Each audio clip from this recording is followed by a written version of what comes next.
Hello and welcome to this session. My name is Daria and I'm a PhD student at Oxford.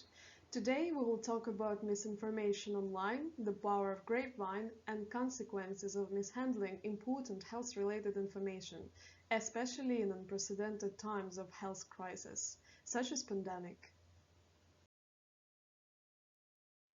Our objectives for today are taking social media with caution, because on the internet everyone can be an author and anyone can be an expert, so take everything with a pinch of salt. Developing critical thinking, because we need to know how to appraise information when it comes to reading it online, which can influence forming an opinion on a health-related subject, which is pretty serious. And it is good to make it a habit to check and trust factual information and trustworthy resources over personal connections or catchy titles. And we will learn about the history of science denialism, because that history goes far back. Grapevine of gossips has always existed, offline or online. Right now we live in a very digitalized world, so everything is happening online. And we will talk about it on an example that is widely used by anti-vaccination movement that shows how fake travels through time. Now let's dive into some of the different types of misinformation. Have you heard the rumors about vaccines and autism? That's a rumor that doesn't have any fundamental truthful basis, but it's been with us for a while, for a good while, over 10 years. And it has been proven with rigorous research that this link does not exist, that some people claim that there is, and that vaccines definitely do not cause autism. We have scientific research to prove that. What you see at the top of this slide is actually what started this rumor, an important, infamous piece in anti-vaccination history, the Andrew Wakefield paper. He was a medical doctor. He was actually stripped of his medical license when this paper was found to be fraudulent. Information in this paper was false. And after finding out that this paper was fraudulent, it was recalled. And despite being retracted, the rumor of autism in vaccination still lingers on the internet to this day, along with this paper. And it happens with a lot of fake news.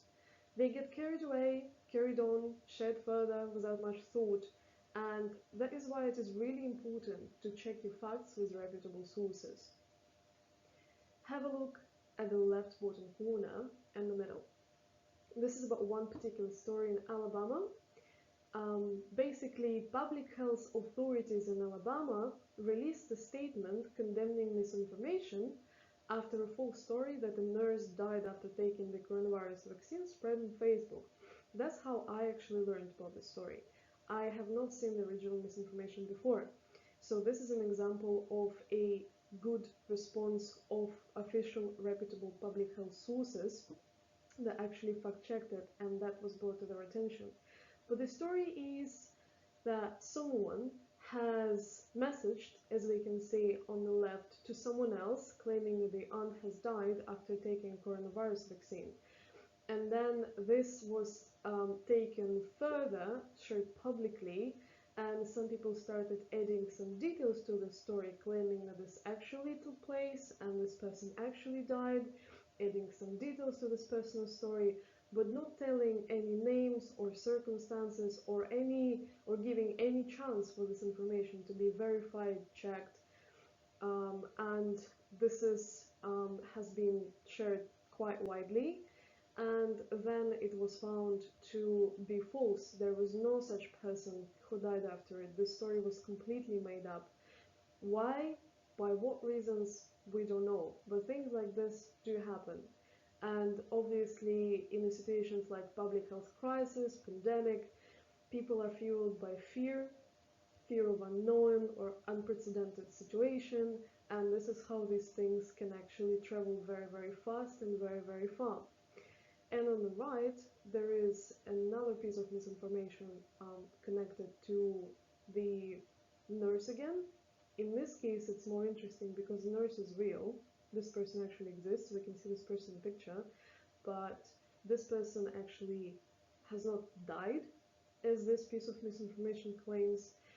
This nurse has had health issues not related to the vaccine, but she was feeling unwell, and obviously this situation has been captured and blown out of proportion, and in the news, particularly on the social media, this person was made dead. And it was debunked quite quickly online when it was actually discovered that this person is very much alive and her feeling unwell was not related to the vaccine.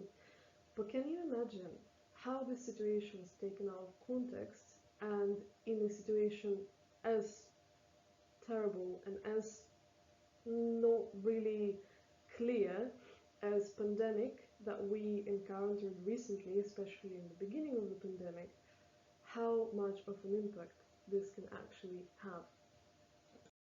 There is a lot of things in science we can pay attention to when it comes to trying to understand if the piece of information that we came across online is actually truthful and factual or is a fake.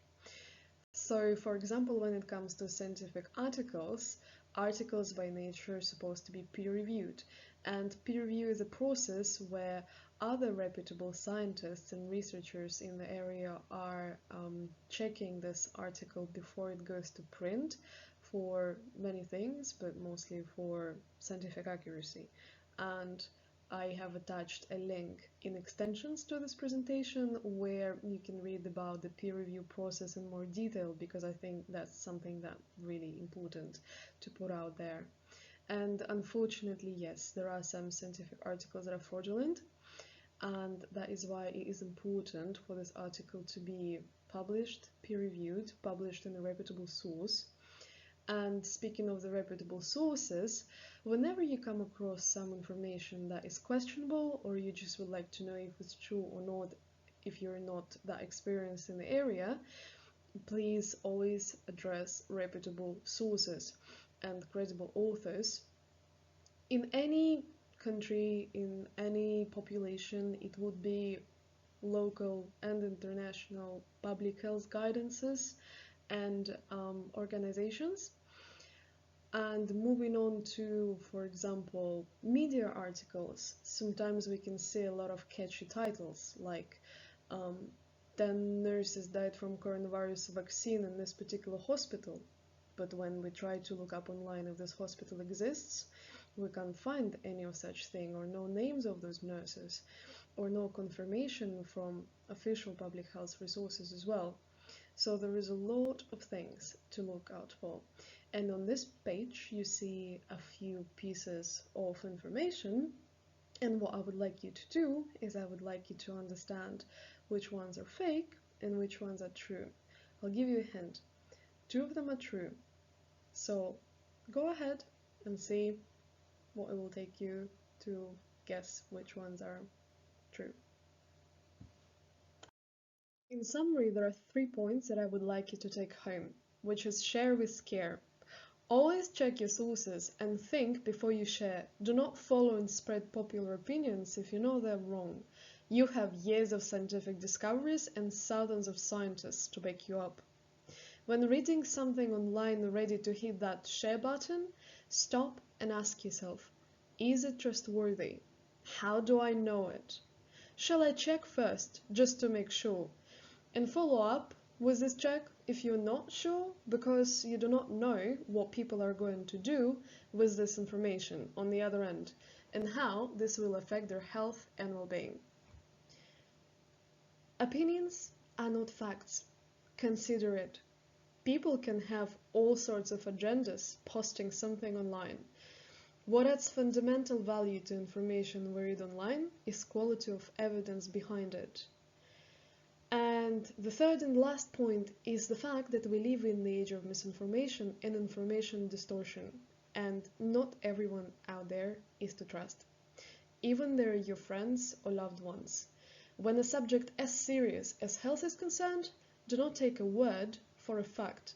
Seek the official scientific evidence. Once the word is put out online, you do not know where it might travel.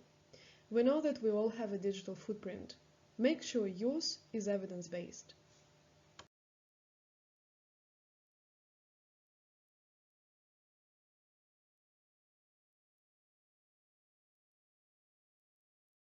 Now, should we have a say on something we're not a specialist at? Is a question to you. And after today's brief introduction in the world of misinformation online, here are the things I would like you to do if you're interested to investigate this further. Find more myths online that are related to health and discover their origins. Where did they come from? Who created them? You can speculate about the agenda. Identify a handful of online fakes. Explain what helped you to discern these fakes from real factual science. And be prepared to stand your ground when you're faced with misinformation in any forms, especially online, and know your facts. They're evidence-based.